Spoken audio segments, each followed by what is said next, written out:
but I know that one of the things that Jeffrey asked me to do was to really be a good timekeeper. So I'm going to ask that Brian and Vicky make their last comments to wind us up, and then we'll wind up. Okay.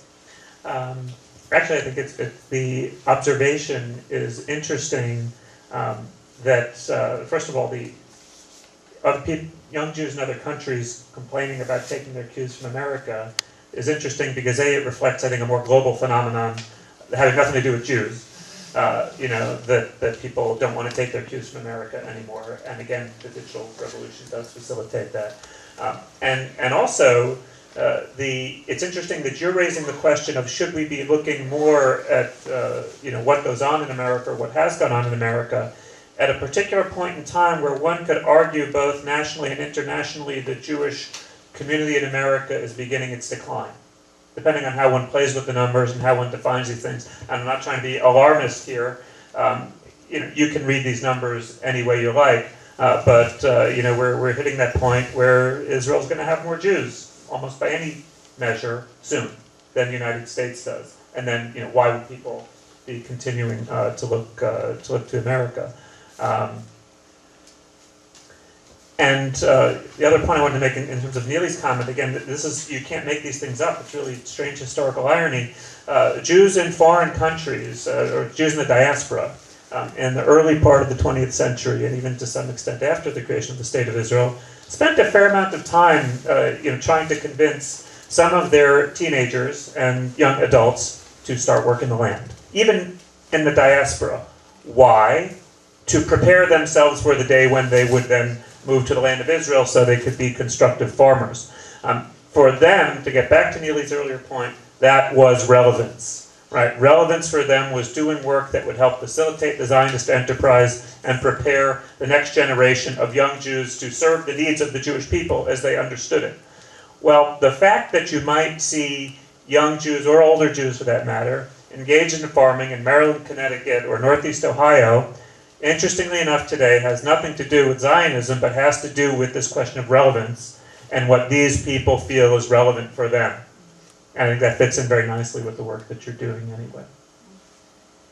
I was just going to add that I've seen a renewed interest in American holidays on the part of families with young kids. I think there's a kind of a seriousness about Thanksgiving, about 4th of July. I think that I live in California, okay, I preface it, but many of the issues around the election, I saw kids, little kids, 3 and 4 years old, really caught up in the election, helping their parents distribute stuff, make phone calls. I saw real celebration on Inauguration Day and Election Day that I think it may have, if we can keep it going or stoke the fires, I think that kind of impact that helps our families, our students, our adults look again at America. And I even, in the last 2 or 3 years, working with family educators, I have had a whole new sort of transformative view of Halloween as a very important American holiday. And I think there's more engagement with those aspects of our American calendar than I was seeing a few years ago. And I think it means something, or it could mean something if we follow that thread out. Well, I think we've had a very interesting hour. If you remember that the task given to our panel was to think about what they considered one of the most important issues in Jewish education today, under our rubric that our conference is thinking about Jewish education in a time that is perplexing. And our panel has suggested a wide range of issues. If you notice, most of the perplexing issues are from the general culture and how they influence Jewish life, including the last question about how Jews fit into American life and how they need to think about themselves inside the country that they're presently living in. So I would leave you with that challenge, that whether you kept time like I did by looking at the world clock on my iPod Touch so that I didn't have to keep putting on my reading glasses, thank you technology, or you were feeling withdrawal because I asked you to turn off your cell phone, and I noticed that 99% of the audience here had a cell phone that they had to turn off.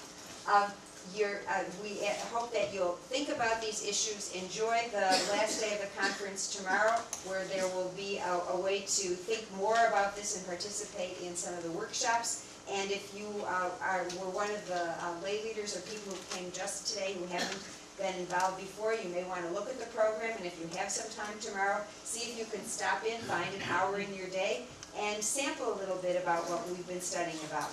Thank you very much. Continue to sample the cheese and crackers. You don't have to run away. You'll run into people coming over from the conference. Please invite everyone to tonight's program. Thank you. As well.